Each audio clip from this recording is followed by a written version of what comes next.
I must say that when I see all the faces, I know now why I didn't retire. Because how can anybody retire from a passion? I don't know.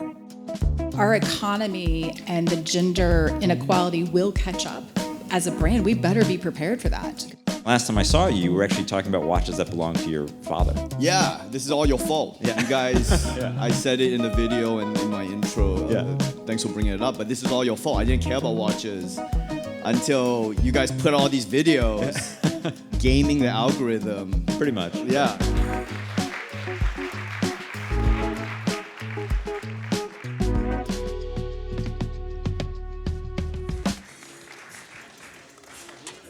Good afternoon. How good is this, right? Cozy. Day 3, Just we're reach doing out it. and touch the audience. Yes, it's very close and fun. And look, Alton, welcome. Thank you. Thank you always for your support. Obviously, we have a Talking Watches with you and Ben from 2017. You were at H10 in 2018. I was too scared to come say hi to you. I don't think I was putting out scary vibes, but okay. You were surrounded by other people who wanted to say hi to you. So it's such a pleasure to have you back on the stage and to hear to chat about watches and that kind of thing. And you know, I just think it's kind of fun to have some friends that keep kind of showing up, and we get some of that at House of Craft this week. I'm really curious. You know, last time we kind of touched base with you, we had a long chat about watches and watch fascination, and in some ways craft and that sort of stuff. How's that evolved for you over the last few years? Well, you know, the thing about watches and being passionate about watches is directly related to your own relationship to time, right? And I'm running out of it. You know, I'm 62 now, so I look at watches now like, oh crap. Anybody else? No, I'm the oldest guy in the room. But you know that I think that when you're younger and you look at a watch as a totem, as a representation of where you are and who you are, where you want to belong, what you want to be. You know, like when I was a kid, my fascination with watches started. I learned to tell time before I learned to read, because I was obsessed with Jacques Cousteau, and all those guys wore badass watches, you know, and badass dive watches, and a lot of different kinds, not all just like Submariners. There were, you know, so many different watches. And so you kind of use a watch to identify, and then you use a watch perhaps to tell a story about yourself, to advertise, this is who I am, this is what I want to be. And then maybe eventually you start to look at a watch as something where you use it as a sign of your own accomplishment. I have accomplished X, therefore I am wearing this. And then eventually you start, I think, wearing watches where you're looking at time and the significance of time, and I think that's changed for me just since we did that last event, which has been a few years, which is that time is the number one currency for me now. You know, when you cross that Rubicon into the 60s, you're like, oh crap, yeah. If you're not Keith Richards, this is real. You know. Keith doesn't need a watch because time will end when he dies. But for the rest of us, we kind of have a reckoning. And so every day when you put on a watch, it's like, well, what is my relationship going to be to my mortality today? Because every watch becomes a memento morte, and a memento mori. And that's kind of where I am. With watches, which sounds depressing, but it's not, because it means that every single one that you put on is significant, and it's how it's made is significant, how it feels is significant. And when you look at it, what does it remind you of or make you feel is significant. So it's all different for me now. I'm going to stop talking. Well, I mean, you're talking about, you know, the significance of picking a certain watch or when you put it on. You've got 2 watches on currently, so maybe we start with a little wrist check. What have you got on for some double wristing for today's event? I'm wearing, first off, my wife Elizabeth never wears fewer than 2 watches. Hi, sweetheart. Two on one wrist. She wears 2 on Great one. Look. Yeah, Very she's cool. got a Santos from the 80s riding up against her gold Rolex. So, and she treats them with complete disrespect, which I adore. I love it. Yeah, she gardens with them, and they got like dirt cased on them. I'm like, you go, girl. I'm wearing 2 significant timepieces. On my right arm, I am wearing my new watch, which was done with Brew. Jonathan Ferrer. Oh, Jonathan, hi. There's another tall guy with glasses over there. And Jonathan and I got together and we designed this watch, and we only made a few pieces, but it kind of represents a huge statement of for me of what I love in watches and what I wanted that I wasn't getting from watches, which greatly had to do with the patina on this bronze dial that we came up with. And then on my other wrist, I'm wearing something that is really significant to me because I believe that one of the greatest periods of industrial design was the late 60s, early 70s. The 747, the 911, the versions of the Porsche 911 from the early 70s, and then of course the watches that were designed during the 70s, especially from Genta, from Gerald Genta, of course, the Royal Oak and the Nautilus. And this is a 1974 Omega Speedmaster with the TV style dial, the reference 170.0014. I think there weren't that many of them, but to me, every time I look at this watch, it was 50 years old. It looks brand new. Yeah. Which there's something about a particular time in the late 60s and 70s that when I see those designs still seem really fresh to me. And I love, it's funny, you get to I don't know if this is an age thing. How many people like wear a watch not because of how it looks, but how it feels? I'm real tactile. So, the way the pushers feel, the way the weight moves on my wrist. I love integrated bracelets. I don't know why, but it's a thing for me, a touchstone for me. So these two watches together, which both have soft rectangular faces, which is just a vibe with me, are real significant. So that's what I got on. So what do you think it was about the late 60s, early 70s? I mean, the obvious point is that, of course, like the watch industry was really starting to struggle, quartz crisis, et cetera, et cetera. But what do you think it was that informed the products that came out in that era? When you look at the products, I think that there was, when you look at the touchstones of design from that period, and I'm not a designer, but those things resonate so strongly with me. I think that, we were coming out of the 60s into an age where real designers were trying to show us what the future looked like. Everything was forward looking. It wasn't about now, and nothing was being driven other than, of course, the kind of dealing with the quartz thing, which, a lot of great watchmakers embraced, and there are some great references out there, I still wear my old Pulsar, from time to time. And Omega had like an in-house quartz movement, right? And a few other houses did. But I think that there was still this whole thing about the future is going to look like this. The future is going to feel like this. You're going to have a jetpack. I still don't have my jetpack. And so there was a hopefulness that came from that I think was a very physical thing that was not based necessarily upon what can the technology do. It's like we all now carry around these kind of ugly slabs in our pocket, which don't have buttons hardly, that are defined by what technology can do, not what we can do as human beings, as human animals, as physical things, right? So, and I think the technology is greatly driven by that, although I would say that the watch world now is very much about pushing back against that, Right. being very tactile, being beautiful, craftsmanship for craftsmanship's sake, wearing a watch that you just know what's going on in that little box, all those little pieces that are moving, and that gives a lot of us a lot of joy. But for that particular period, I think that there was a joyfulness. I think that a lot of companies were untethered, and we all of a sudden had Braniff International Airlines with their color schemes. Color, Peter Max kind of released us into this thing. And the designs, certainly for watches, there are so many, especially in the early 70s for some reason, that seem to me to be new every day. And I don't know, I'm not an expert on it, so I can't say what it is, but I feel it. I see it and I feel it. I'm curious, did you kind of explore any of that influence in the process of creating the Brew collab? Yes, everything that went into creating the Relic with Brew was informed by the age of, I wanted to make a watch that looked like, and I think that Jonathan did too, I wanted to make a watch that looked like it had been dug up on the planet Dune.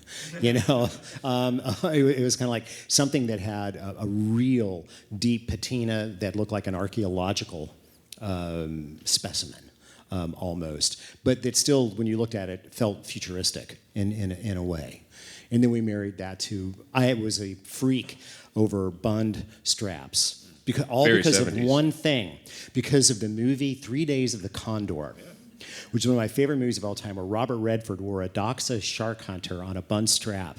And I remember being a kid going, oh my God, that's the coolest thing ever. It's one of the all-time great looks. Oh, him in that film. Absolutely. And the thing about the bun there, it's interesting because it's actually hard to pull off, because it's like, it's casual and sporty, but it's kind of also, it's a lot of things, and you got to really kind of throw your head back and just wear it, which of course, Paul Newman also did with his Panda. Absolutely. For everybody in the audience, we're going to do a ton of Q&A. It's what Alton asked when we chatted to kind of plan this out. I adore Q&A, so please get your questions ready. I only have like 45, 50,000 more. I'm really curious. You got to explore creating your own watch and see that come to life. What is that like when John handed you the first one, or maybe the close prototype, and you actually saw something that went from all the design fit, probably a folder on your phone you've looked at for the last few months?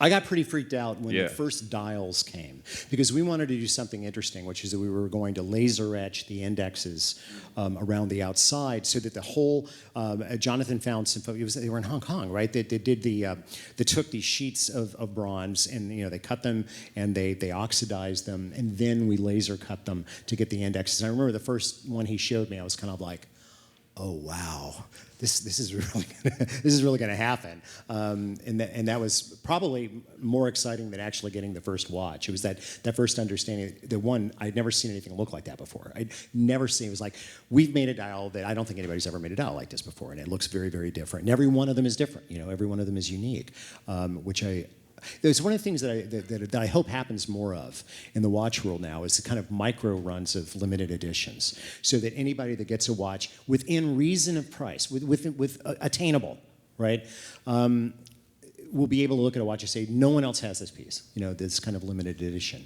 And I hope that we see more of that. And hopefully technology and small watchmakers like Jonathan will be able to make that happen. And how did the obviously you're well known from the world of food and gastronomy and that sort of thing, and there's two different sides to that world where someone has to make that food, and that's a whole different process than enjoying the food. And I think that's very similar to watches, in that a lot of us enjoy watches but have never gone down the process of necessarily making one or making all the decisions that go into it. Did that process change your philosophy or the way that you think about watchmaking? Sure. It's funny that you mentioned the food. When you cook, you're always thinking about who the end user is going to be, who's going to eat this. You can cook just for yourself, and that's fine. But it may be that no one else will eat that. You might like Tootsie Rolls on beef liver, and that's fine. You're not going to sell many of those. It's not a shareable plate. It's not so shareable. You're going to have all that to yourself. And so, I think that with the watch, process, you've got to look at it and say, okay, we are making these for other people to wear. What are they going to want? What are they going to need? What is too individual about what I'm asking for? And I think Jonathan is really great at looking at what can really be sold out in the world, because you've got a popular brand. So there was a safety net, for that. For sure. I wasn't worried about putting Tootsie Rolls on the liver. Maybe that's the next one. It's the next one. Good But he said no to that one. No. Oh, well, he's such a demanding guy, right? In a nice, soft way, yeah. I'm also curious. You've always been a guy that struck me as someone who's always just followed their enthusiasm and their personal curiosity for a great many different things. And I'm wondering how the last few years have kind of changed what you're focusing on, what you're into. It could be watches, could be something more broad. Well, that's a great question. There are a lot of people in this room, I'm sure, that ended up doing what they were doing because they were following a passion. You probably remember why you first got into this. Sure do. And probably didn't have any idea where it would take you, right? That's correct. But that's most of us do that. Most of us look at, well, I really want to do X because I love this, and then you never know ultimately where it's going to take you. In my case, a lot of the changes of the past few years that have kind of directed me more has been the changes in business structures and television, the way that programming gets done and made, and I'm not a huge fan of it, really, because the television world has changed abruptly in just the last 10 years. Which is why I'm putting more of my efforts into live performance, because I think that people are really interested in authentic experiential things, and television's got us all kind of fractured in 50 different directions. It's like, we'd watch your show, but we're going to have to get a membership to this, which means getting rid of this membership, and then over here, and we can't remember the password. The whole time. Yeah, it's a difficult and tedious world. So I'm kind of switching off from that for a little while, which I wouldn't have seen coming. And for folks in the audience who are curious about the live, sessions, what's the experience like for that? Well, back in 2013, I did my first live tour show where I wanted to invent the live culinary variety show. I was very affected as a child. I was born in the 60s, been growing up in the 60s and 70s. Variety shows on TV were a big deal. The Sonny and Cher show, the Hudson Brothers. The Colgate Hour. Colgate Hour. Well, that was a little, it's the 50s. Carol Burnett show, shows that they mixed comedy with music and various acts. And I was like, why can't we do that with food? We should be able to do that with food, right? In front of a live audience. And so I did a tour, my first tour in 2013. I thought, well, that was actually a whole heck of a lot of fun. I think I'll do it again. And we did another one. And then we did another one during COVID. And then we just this week announced that one more. I'm going to do one more, and that'll be it. One more live tour, which will be next year, starting in February. We're going to play 64 cities. Wow. On That's that amazing. tour. And then I'm gonna step back for a while and kind of wait and see what happens to the rest of the planet. See if we spin out of orbit. I don't know what's going to happen, but I do think that if you're going to be in media and you're going to be in the public eye, if you want to be relevant, you occasionally need to shut up and watch and listen. So I'm entering my shut up phase. Sweetheart, I'm entering my shut up phase. Just so, yeah, good. Not just yet, because we've got some questions. Yes, questions would be awesome. All right, everybody, let's kick it off. Anybody got a great question to get us going? Hey, Alton. No, I've really enjoyed your stuff since Good Eats, so thanks for being here. Thank you. What watch do you like to wear when you cook? I am so rough on timepieces. I use chronographs a lot. I time everything on a watch because I hate timing. If you're in the middle of cooking and you're all like greasy, it's really hard to deal with an iPhone. It's just a very unpleasant experience, right? So I use watches with pushers. I've got this Speedmaster, an old Omega flyback that was my dad's that I cook with a lot. Anything that I can just reach and punch that timer. I don't think that there's anything that I won't cook in. There's one paddock I might not cook in. My only paddock I might add that I won't cook with. But otherwise, I'm completely open. I even have an old Sears stopwatch. Oh, cool. Wind-up stopwatch. The times, it's a 30-second revolution, so it's really very visible that I keep in my apron that I'll cook with. What have you added to the collection in the last couple of years? I finally got myself, I did have a few Grail watches. And I know Ben and I have talked about this before, and certainly Jonathan and I have. I am a sucker for a real messed up patina. I like to see a face where it's like, where have you been and what happened to you? Oh my God, you've had it rough. And that's one whole section of my collection. And I finally added a really messed up Royal Oak from the 80s, where the original blue face, there's nothing left on the dial. So just nubs, bare nubs. Rode hard and hung up wet. That's one. This guy, and I think I put on an old Tudor sub, which is my only Submariner. I don't have a Rolex Submariner because I don't like Rolex Submariners, but I have a Tudor Submariner that is all one color. I call it the swamp thing because everything, I don't know what somebody did to this thing, but everything looks like seaweed, the whole face, and you really can't tell time with it. But it ticks, so I think it's doing its job. Okay, great. Any other questions for Alton? Anybody have a point of curiosity, please? Do we need to wait for a mic? Okay. Yeah. Yeah, right. Can walk over. You have impeccable style, and I was wondering whether you've ever gotten into pocket watches. I adore pocket watches. More specifically, I adore the age of the pocket watch.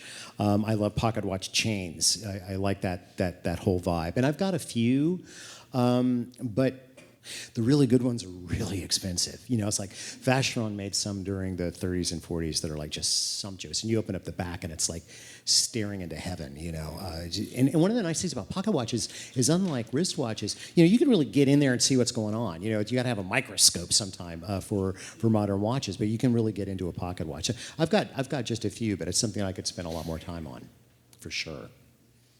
I would love to see pocket watches come back in style, but then we'd all have to wear waistcoats and we'd have to have chains. And then we'd start wearing top hats and stuff and wearing monocles. And oh my God, where does it go from there? We have a few guys on staff that are very pro pocket watch right now. Yeah. Is there a particular brand that or mark that they're big on? Specifically the American stuff. Our colleague who's not here, Mark, is borderline working his way towards like a PhD in these things. He got a lot from his grandfather, and they are deeply cool. You know, the whole world of just railway watches. But, you know, the problem with railway watches is they're a real beast to set because they were made to be difficult to change the time on. So, you know, you've got to unscrew everything and get the little lever out. But it's such a beautiful... Shovel the coal in. Yeah. This was before iPhones, yeah. Hello. Hi. How's it going? Very well. Awesome. You've always been quite technical and academic in the way that you approach ideas, concepts, like from good eats all the way on. So obviously watches are highly technical, highly detail oriented. Like, is there a specific aspect of a watch or a complication or something that like calls to you in a way that's different than just the watch as a whole? Like, is there something about watches that really like calls out to you and kind of activates that like academic part of your brain? Absolutely. Good question. I had an uncle that I was very, very fond of who was a watchmaker, a watch repairman is what he called himself. He actually worked in the back of a hardware store, back when hardware stores used to repair watches. And I would sit with him for hours watching him disassemble, and set everything aside and sort out all the pieces and clean and put things back. And I remember the day that he taught me that there were rubies inside these watches. And I was like, oh my God, it's a treasure box. And so I became very enamored with movements, very enamored with the pieces, because he would let me sort out bridges and escapements. And I never learned enough to like build a watch on my own by any stretch of the imagination, or even just keep up with the parts. He worked over one of those big screens, where these like silk screens that everything would catch on. But that's when I started to really realize that there was a whole magical world going on in there, and appreciating those from early on, and watching the advancements that have been made, and the fact that we have not abandoned this mechanical form. We keep making it better, right? When we could get rid of it, we don't need it, right? But we keep doing it, and we keep, and every few years there'll be some massive refinement, and somebody will come up with a new way of doing things, or making it thinner, or making it, whatever it is. And so I think that I don't know why we have this magical commitment to these moving parts, these little bitty moving things, which are completely superfluous in our society. They really are. And yet we keep holding on to them. So for me, that magic of seeing the inside of Pandora's box was revelatory. Really, really a big deal. Now, I won't tell you that I own a watch specifically now that I own just for the movement. Although the first time I took apart, I don't think you're supposed to do this. I'm fascinated by the Grand Seiko spring drives. I'm a big fan of that brand. I was one of the few people that managed to get the 60-year Godzilla watch, or the 50-year Godzilla watch. And taking that apart and looking at that drive is like, I've never seen anything like this before. It's like, I don't know what this is, which is endlessly fascinating. And I think that anybody that owns watches that are really into them should be able to open them up and look at them, because that's really where the magic is. And for those of you who were not in the last session with Ronnie Chang, he actually also mentioned the Grand Seiko spring drive. It's amazing that you get two shout-outs. A lot of spring drive. Well, it's just the spring drive is number one. It's really beautiful to watch, to open up and look at in the back. I bought that watch from you guys, by the way. Appreciate that. Yeah, that's great. I have an extension of that question. Great question. When you think about things like technologies, things that could be added to a watch, is there because Brew, who you've worked with, they have a connection to the chronograph, to the time that it takes to pull a shot of espresso. Is there a complication that needs to exist for chefs that just doesn't or hasn't been sorted out? Or? Oh, that's a good question. I think that the most practical... The most practical complication for a chef that has yet to be invented would be, oddly enough, a 3-minute countdown. You'd be surprised how many things in a kitchen happen in 3 minutes. 3 minutes is when the pine nuts burn. 3 minutes and the egg is done. I think a 3-minute countdown timer would be a really great idea. A slight modification to like a regatta timer. Yeah, or something. just small. It's like a regatta timer, but not quite. Which is 1 egg, 2 eggs. Yeah. 3 eggs, done. And the pine nuts are burned. That's great. Anybody else with a question for Alton? Please. I just changed my question in my head. What's your favorite cooking show? It doesn't have to be a cooking reality. It could be reality or like, one of those like AMC, I'm not going to try to be like a nice guy. My favorite cooking show is Good Eats, and and that's because I made it for me. It was the show I wanted to watch, so I was lucky enough to get to make the show that I wanted to watch. So it's my favorite, absolutely. I hear there are other people doing good. Whatever. There's so much good food content now, but I don't watch it, to be honest with you. So yeah, Good Eats. I do too. Good Eats. We could start a club. You have a Good Eats book? Not in there. That's too small. We'll have to. Oh, down there. Come at me later.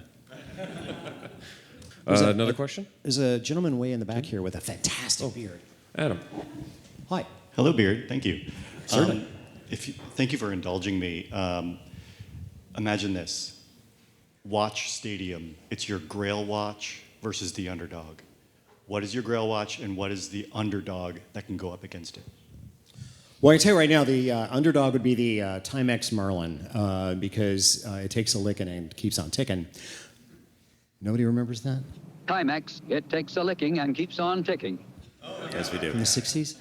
It's still a watch that will do absolutely everything. And then my Grail watch would probably be something that Monsieur Jean has under his workbench that he hasn't gotten out yet. It would definitely be from him because I think his timepieces are absolutely fabulous. And I'll never own one because I'm not willing to sell my house. Not to go back to cooking immediately, but for somebody who may or may not have one chef's knife in their kitchen, does your watch collection represent in any way your knife collection? Do you have a beater? Do you have a dress knife? Do you have... What a great question. That is a fantastic question. And I do think that there's probably a correlation between my watches or the way that I acquire them and the way I acquire knives. Because for me, knives are very soulful devices, as are watches, and I buy them one at a time. And I usually buy them from small makers, artisanal makers, where I can really see their mark on the metal. Beaters, yeah. I mean, like knives that I used in culinary school. They were the best that I could afford at the time. I still have. And it's really, as a cook, it's wonderful to age with a knife, to see the knife change, because it does. The shape changes a little, especially like a boning knife slowly starts to get thinner, and the spine starts to look a little funny. So it's a relationship, a lot like a watch. It's really interesting that you bring that up. I mean, I have a lot of knives. I use 5, probably, Elizabeth and I have a little cabin out on a lake in Alabama, and like our kitchen knife is like this weird military dagger that I picked up. So it's not even a kitchen knife, It's not. It's like it's supposed to be like, I don't kill somebody, I guess, but you form a relationship with a knife the way a tool feels in your hand, and that becomes as much a part of how that tool works as whatever the business end is. That interface between you and it is so critically important. And it's like I have this thing for my Carta, which is a resin impregnated linen that's been layered up. And when I touch it, I have this thing for it. So I gravitate towards people that tend to make knives with micarta handles. It's just a thing for me. And I don't know why, I can't explain it. But maybe you're not supposed to be able to explain those relationships. But yeah, there are beaters, there are dress watches, there's dive watches and speed watches on the rack. There's different things. That's a very good question. That's a book. Please. So I remember back at your food night. I will eat some. Now I'm doing what made you interest in watch? What made you change to watch? Well, my interest in watches, you mean? Yeah. My entire life from when I was a little bitty kid. There's always been a fascination with the fact that we wear machines on our arms that tell us what we're losing when you think about it. Because every time that second hand goes click or swoosh or whatever it does, there's something that you're not ever going to get back again. And I don't know, even when I was a little kid, there was something about that was very captivating to me, that we literally have a device that tells us our life is leaving. Who does that? And now people say, well, that's creepy, dude. I was timing my car, which we can certainly do. But for me as a kid, so I've always had that fascination. And, and even working in TV, everything you do is timed. You time everything. So you just don't wear one. You don't wear a watch. No. No? I can't go out without a watch. I could go out without underwear and I'd be okay. Not the case today, but I can't. If I'm not wearing a watch, I freak out. Because I'm like, how do I know what I'm losing if I'm not wearing a watch? It's a good question. Oh, hi. You mentioned before that time is the most important ingredient in cooking, and we see on Talking Watches, and there's a lot of celebrity chefs that are obsessed with watches that have watch sponsorships. Do you think that their relationship with time is because of cooking, or does it have more to do with the fact that you're often all dressed the same in a kitchen, like everyone's in a white coat, and it's the only way to really differentiate yourself in your own kitchen, but amongst other chefs as well? Interesting that you mentioned that, because the differentiation is actually a really big thing. When you're in a kitchen where 30 people are wearing the same white jacket, who's the boss? Well, the boss is the guy who's wearing that, and so I do think that the more you're based on a uniform in your job, the more you want to spice things up where and when you can, and you make a statement where you can. Whether there's actually something going on with that, with the actual relationship to time, I don't know. I know so many chefs that don't time anything. I time everything because I'm transfixed by the kind of quantifying of the information that leads to success or failure. I need it. It's like I weigh everything too. If you guys got into like really great scales, I'd be there for that. We can do like that. A badass mechanical scale. I got one totally of those like into that. white kitchen scales. I have like more scales than watches probably. But I do think that a lot of it has to do with the status of delineating and differentiating yourself from the other cooks in the kitchen. I think that's absolutely what it is. Because once you get to a certain point and you can afford this particular timepiece, you immediately signal to everybody else in the place who you are. And I mean, with that in mind, did you have like a specific mental process in picking the watches you wear when you do one of these live performances? No. You know why? Because I'm far more interested, even with, so the best thing that a watch collection can do for you, especially as you get on in years, is to tell you more about who you are. Why? Why do I have this? Why am I wearing this? Okay, because it's not about status anymore. Okay, you move through status, right? And you move through, you get a watch that maybe you've looked for and you try to get for decades, and you get it and you're like, huh, and you put it in the safe, right? After insuring it with Hodinkee, of Obviously. course. And look at this guy. But the ones that you keep gravitating to, you start paying attention. Like, why? What is it? What is that saying? And so I think you can start using a watch as a piece of therapy almost to figure out who you are. Have you had that experience even recently with I a do. watch where you questioned? Well, I every time I put on a watch now, and my problem is that I'll have days, and it's funny, when my life's really hectic, I'll change watches 4 times in a day. Oh, I'll do that, yeah. I have a watch drawer at work. I have watches everywhere stashed. We're like, I'm not feeling right. Change watches. This thing I just wrote sucks. Yeah. It's the wrong watch, Damn it, I shouldn't have worn the Jaeger. I shouldn't, and so I'll change watches to change myself. I will. And of course, this is a horrible problem to have. Oh my God. What watch is going to wear? But for me, it's very much reflects on what I'm doing that day. But coming to something like this, I think the authenticity of just whatever it is that I have. Yeah. Whatever it is that I'm wearing automatically. So no, I didn't think about it. Is there a Grail dining experience that you have? Sorry, again? Like a Grail dining experience. The Jorn, the undiscovered Jorn is funny. the Grail watch. I don't look at food that way. For some reason, I don't have like the Grail experience. I don't have like the ingredients that, I've never had the 49 Petrus. By the way, I've never had the 49 Petrus if you want to invite me over. If you have the 49 Petrus. But I have come to look at food as utterly tied into experience of where, who, why, and when. Elizabeth, my wife, and I, we've got one real food weakness, which is caviar. We have it on potato chips, and what we try to do is we try to remember, why were we here? Why were we doing this when we were doing this? So I've gotten to where I use food as a marker of events. So it's not like, oh my God, do you remember the blah, blah, blah cheese the cheese is there to remind you about who you were with, where you were, and why you were in that place. Those experiences. That's something that a watch really can't do. The food only takes on real meaning when more than one person has it. One person wears a watch at a time, generally speaking, until the new Cartier Love watch comes out, where we're like wearing them together.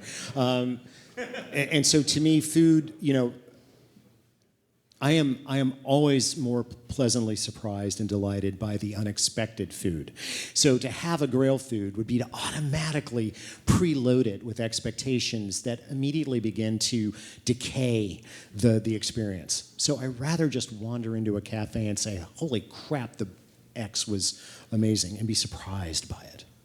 So that's how I do it. I'm sure everybody has heard of the idea of like comfort food. Do you have a comfort watch?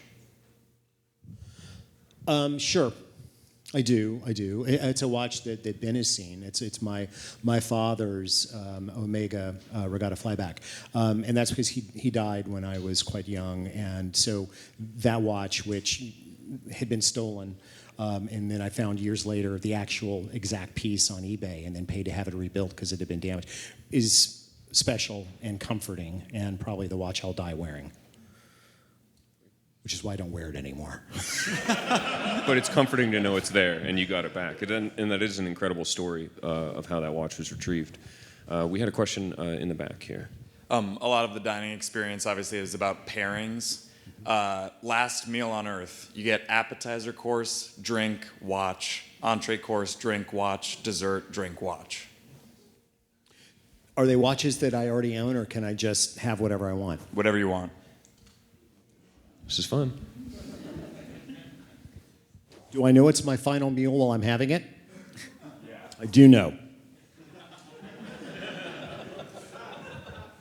Well, that changes things, doesn't it? Often when people ask me what my last meal should be, I almost always say duck confit because it takes 3 days to make. So you buy yourself a little bit of time. But I think that with the watches, I would descend into childhood. I would probably I would start the meal with the aforementioned caviar, potato chips, and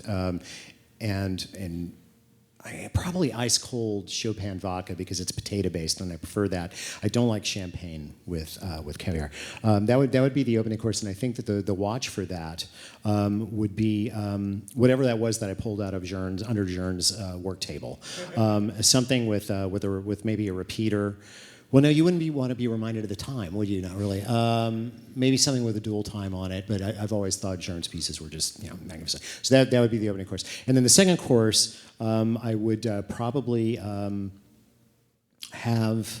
Very often, my wife gets up in the morning. She's one of the only people I ever know that gets up and lights the grill, and she makes these like grilled soups in the morning for breakfast, which are really, really kind of extraordinary because they're complex and really things that I could never do. And so I think that I would probably have that with it would be a pocket watch that I could lay on the table. And it would be, I don't remember the reference number, it was a Patek from like the 20s that was a very specific moon phase. And I can't remember the actual model that actually also had a stopwatch built into it. I don't remember the reference. They made 3 of them, and they're all in the Louvre or whatever. And I would steal that because I want to be able to sit and look at it, while I'm having my soup. I would spill soup on the watch. And then I think that the final course would be super trashy, right? And it would be like my very, very first Pulsar digital watch. From the 70s, the kind where you had to push the button to light up the time, right? With Little Debbie Nutty Bars, a pint of mint chip ice cream, and a pack of cigarettes. Because at that point, who gives a shit, And probably a bottle of really old bourbon. And the cool thing would be is that I would stall the time by reaching over and pushing the button to see what the time was, which you would have to do during that. So that would be my watch food menu for the final meal. Well, wow. Let me know if you got room at the table for that last one. That sounds we're on That'd be really good. Yeah. Especially the cigarettes. Ben, how about you? Were you dreaming up a food and watch pairing there? Yeah, I mean, for me, I'm a much simpler man than Alton Brown. You know? Oh, come on. For me, I mean, similarly, it would probably be. I actually also like caviar, but it's a more recent thing for me. So caviar would be in there. We had some caviar with Wagyu last night, which was like the most opulent thing I've ever eaten in my life, but had it last night. Salt and fat, baby. Exactly, Salt you and get fat. it. Probably my grandfather's Omega would be the first watch, and then as has been a theme in all my chatter this week is transition into watches that I've received from my wife, for my kids, etc. more recently. So probably end up with pizza from a very specific place called Pontillo's in upstate New York, which is where I'm from, and then probably the watch that my wife gave me for my 40th birthday. And what did she give you? What in the world does a woman buy Ben Clymer I know, it's tough. as a watch? So those that have been here all week have heard this a few times now, so I apologies, but it's a 36 millimeter day date, Rolex day date in platinum. Brand new, engraved on the back. She wrote a little thing on the back, and I got it for my 40th birthday. Congratulations. Thank you. Lovely. James, do you have a thought about this? Yeah, I'd probably go like oysters two ways, like just raw oysters, and then either a Rolex or a Tudor diver of some sort.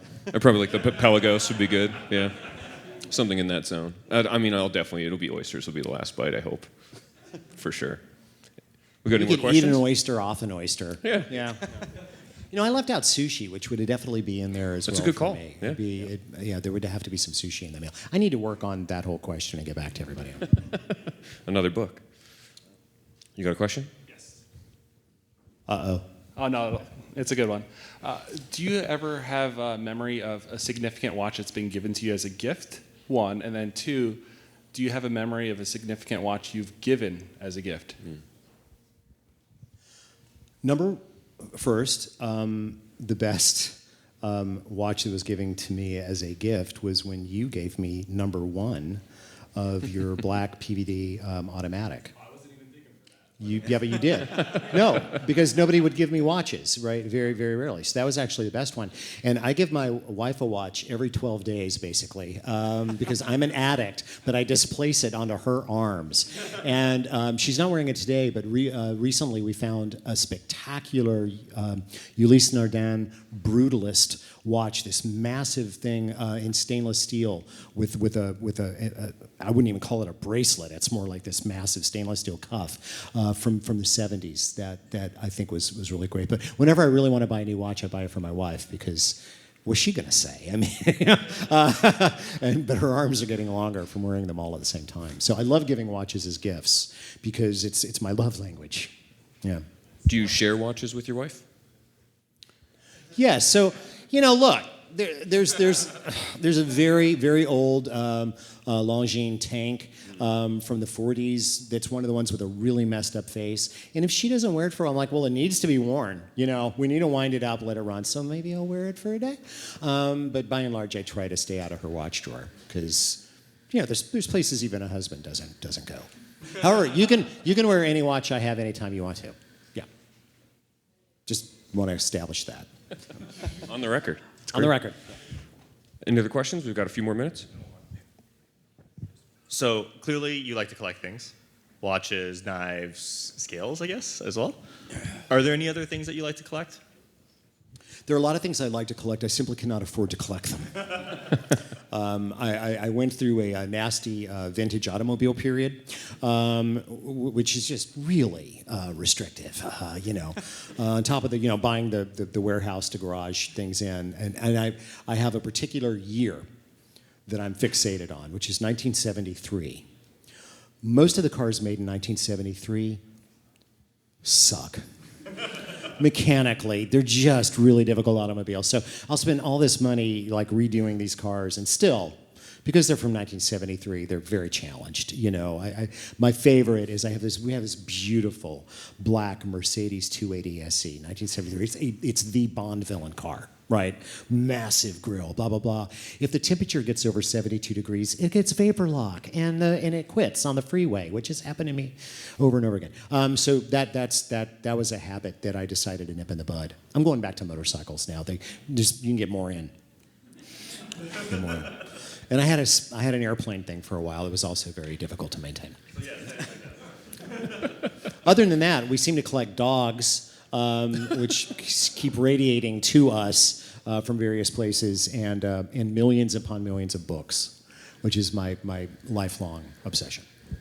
You know, I'm also curious if you've ever had the option or the ability to bring someone into watches. Yes. Like, have you shepherded? That's a fun experience. I have. I'm a pusher. Deep. I'm a pusher. I've gotten people that didn't think they cared one bit. Who cares? It's the time. And now they're like, oh my God, did you see the Seiko reference? Blah, blah, blah. And it's a fun thing to do. And there have been a few people, and I'm like, okay, well, I'm going to give you this. I'm going to give you this watch. I've had it for a long time. I really like it, but I think you need to wear this for a while because you're not looking at time the right way. And then all of a sudden, I'm getting text in the middle of the night. Oh, yeah. I'm on blah, blah, blah website. Did you see the blah, blah, blah? I'm like, dude, back down, you know. And everybody always, with guys, it's always like, well, I'm only going to collect only to this price point. Right. I cut it off. And I'm like, yeah. Great idea. That's good. Yeah. $1,000? You go. Yeah. You go, Cupcake. And then pretty soon they're like, you know, they're just like, well, my kid doesn't really need to go to college. I could totally just take that money and buy this U-work, and you know. And so yeah, I've pushed it onto a lot of people, and it's interesting, the people that it'll catch with and the people that it won't catch with. A lot of them will either be like, it's just about design. It's about having this beautiful machine on their arm. Sure. Or there'll be something significant, you know, that relates to a relative, you know, like, I don't know, my grandfather had this and I would play with it when, you know, or a movie, you know, a movie reference, you know, that they remember a particular watch from a movie and then, you know, they end up getting it. So I think that it's something that more and more people are doing. And what's really interesting, I think, is that so many people are collecting timepieces now that aren't spending. You know, it's like, well, do I buy the Porsche or do I buy the? You know, they're buying in a range that is actually reasonable because there are so many great watches, especially vintage watches from the 70s and 80s that are very, very affordable. I think. So yes, I have done this. I have spread the love. Fantastic. And they have each and every one of them insured their watches through. All right, we've got time for one final question. Anybody want to close it out for us? If there was one recipe you would think everyone should learn how to make, and one watch everyone should experience whether or not they own it, what would they be? Well, the recipe is simple. It should be learning how to make whatever it is that your mom, your grandmom, your dad, whoever made for you when you were a kid that was your favorite dish, because passing on of dishes is really critically important, and it's one of the things that I feel bad about Food Network in the 2000s and 2010s. We so took over, you know, kind of the zeitgeist of cooking that people forgot that you really need to know how to make mom's whatever casserole, whatever it was that you loved on Thursday nights, because you need to know how to make that so you can pass it on to your kids. That's a heritage that's super important. I think that because of course, you know, food keeps us going. Watches don't necessarily; they just make the time better. I think that you know, some people are never going to appreciate a watch. They're not. It's a thing that tells me how many hours are left in the day. They're just not going to have that. What I would hope is that people find whatever philosophical poetry makes their life a little deeper on a day-to-day basis. For me, I do love watches, and I have a small collection that's meaningful to me, and looking at them and feeling them on my arm gives me a richer existence, right? That may not be for everybody. For someone else, it might be cocktail glasses. It might be chairs. Whatever it is, that is something that you can have in your everyday life that makes your life richer. Whatever it is, I hope they find it. Fantastic. I think that's a great place to stop. Thank you Alton, so thank much you so for much sitting for this hour. us. Thank you. And thank you, Ben, for... I didn't let you talk at all, but... Where's the pretty face? You... Speaking of pretty faces, we all see what you wear on your wrist, which is extraordinary. Appreciate it. Really, really. Thank you, everybody, for coming. Thank it's you so exciting to hear. And as somebody that watched Hodinkee grow from literally a place where you just went to buy a couple of NATO straps every now and then into being a real community, it's great to be here. Thank you. Thank you, Alton. Appreciate that. Certainly. Thank you, guys. guys.